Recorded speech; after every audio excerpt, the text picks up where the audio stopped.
جی السلام علیکم ورحمۃ اللہ وبرکاتہ۔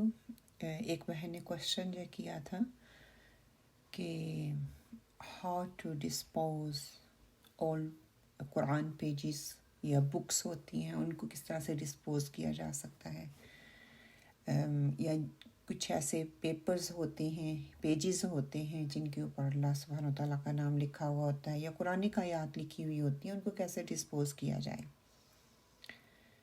According to the committee of فتویٰ، مختلف اسکالرس کی اس کے بارے میں کیا آراء ہے۔ اگر ہم دیکھیں صحابہ اکرام کے دور میں حضرت عثمان رضی اللہ تعالیٰ کی ایک مثال ہمیں ملتی ہے کہ جب انہوں نے قرآن کو کمپائل کیا تھا، تو جب انہوں نے قرآن کو مکمل کر لیا، کمپائلنگ جس کی مکمل کر لی، تو انہوں نے باقی ساری کاپیوں کو جو ہے وہ جلا دیا تھا۔ حکم دیا تھا کہ ساری ایکسٹرا جن کے پاس کاپیاں ہیں وہ لائی جائیں، اور آپ نے ان کو جلا دیا تھا۔ کیوں؟ انہوں نے ڈس رسپیکٹ میں نہیں جلایا تھا، بلکہ انہوں نے یہ کام اس لیے کیا تھا کہ کنفیوژن کریٹ نہ ہو۔ ڈس رسپیکٹ نہیں تھی، وہ رسپیکٹ ہی میں تھا، لیکن انہوں نے ان کو جلایا۔ ایک تو ہمیں یہ ریزن یہ ملتی ہے کہ کچھ کا قرآن کی کاپیاں جو خستہ حال ہو جاتی ہیں، پیجز ان کے جو ہے وہ شہید ہو جاتے ہیں، یا کچھ ایسے پیپرز ہوتے ہیں جن پہ قرآن آیات لکھی ہوئی ہوتی ہیں، تو آپ ان کو اکٹھا کریں۔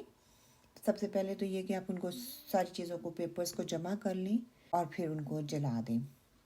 اگر پاسبلٹی ہے یہاں پہ UK میں رہتے ہوئے یا دوسری ایسی کنٹریز ہیں جہاں پہ سہولتیں آپ کو ایسی نہیں ہیں، آپ کو جلانا مشکل ہے، تو اس کے لیے یہ کیا جا سکتا ہے کہ ایک خاص کئی کنٹریز ایسی ہیں ان کے اندر خاص باکسز ہوتے ہیں، تو وہ آپ کو ریکویسٹ کرتے ہیں کہ ان باکسز میں قرآن کی کاپیاں یا کچھ ایسے اوراق ہیں جن میں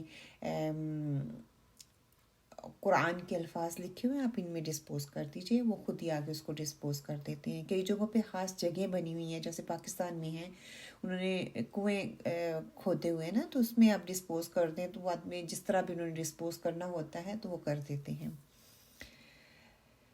اور تیسری بات یہ کی جا سکتی ہے کہ ان صفحات کو آپ پانی میں بہا سکتے ہیں۔ اب یہاں پہ UK میں رہتے ہوئے ہمیں یہ سہولت بھی میسر نہیں ہے کہ ہم پانی میں بہائیں گے، تو وہ انوائرمنٹ کے حوالے سے آپ کو اس کا فائن ہو سکتا ہے، تو ویری کیئرفل۔ تیسری چیز آپ یہ کر سکتے ہیں کہ اس کو اس طرح کے ساری چیزوں کو اکٹھا کریں اور گھڑا زمین میں کھودیں اور اس میں ڈسپوز کر دیں۔ یہ بھی کیا جا سکتا ہے، جلایا جا سکتا ہے، اس کو ڈسپوز کیا جا سکتا ہے۔ ہاں، لیکن ایک بات کا خیال رکھیں، اس کو بن میں نہیں پھینکا جائے گا، وہ ڈس رسپیکٹ میں آ جائے گا۔ ٹھیک ہے، قرآن کو جب ہم جلاتے ہیں تو ہم ڈس رسپیکٹ سے نہیں جلاتے۔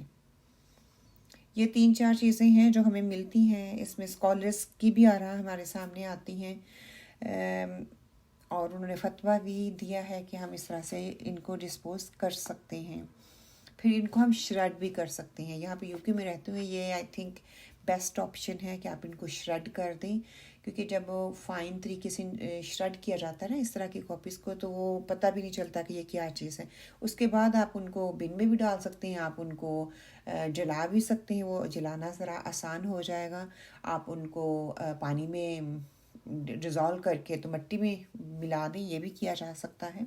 جو آپ کے لیے سہولت ہو، جس بھی کنٹری میں آپ رہ رہے ہیں، اس لحاظ سے جو پاسبلٹی آپ کے لیے بنتی ہو آپ وہ کر سکتے ہیں۔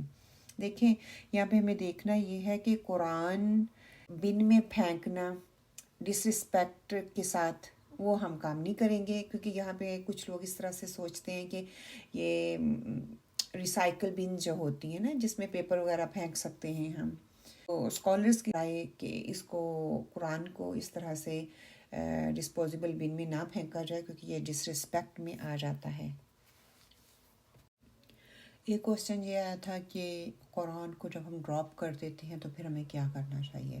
پہلی بات تو یہ سمجھ لیں کہ قرآن کو کوئی بھی انسان جان بوجھ کے ڈراپ نہیں کرتا، ڈس رسپیکٹ میں ڈراپ نہیں کرتا۔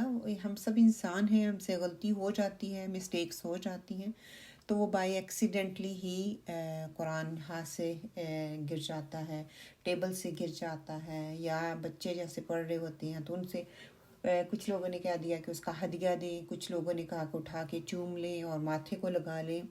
یہ ساری چیزیں جو ہیں ہمیں سنت سے نہیں ملتی ایسی چیز کوئی بھی نا، کہ یہ سب گھڑی ہوئی چیزیں ہیں، اس کی کوئی ایک حقیقت نہیں ہے.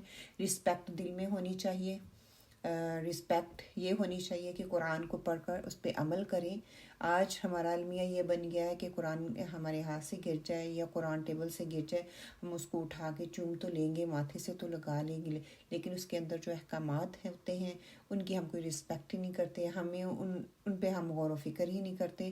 حتیٰ کہ ہونا تو یہ چاہیے تھا کہ جن چیزوں کا اللہ تعالیٰ نے حکم دیا ہے ہم ان پہ غور و فکر کریں، اس پہ زیادہ سوچ بچار کریں، رادہ در اس کے کہ قرآن جو ہے وہ گر گیا ہے یا قرآن بائی ایکسیڈنٹلی میرے ہاتھ سے ڈراپ ہو گیا ہے تو اس کا ہدیہ کتنا ہے اور کس طرح سے اس کو جو ہے اس کو میں کمپنسیٹ کروں. سب سے پہلی بات تو یہ ہے، یہ قرآن اللہ سبحانہ وتعالیٰ نے الجھنوں سے نکلنے کے لیے دیا ہے کہ زندگی کی الجھنوں میں کھو کر قرآن کو نہ بھولیں.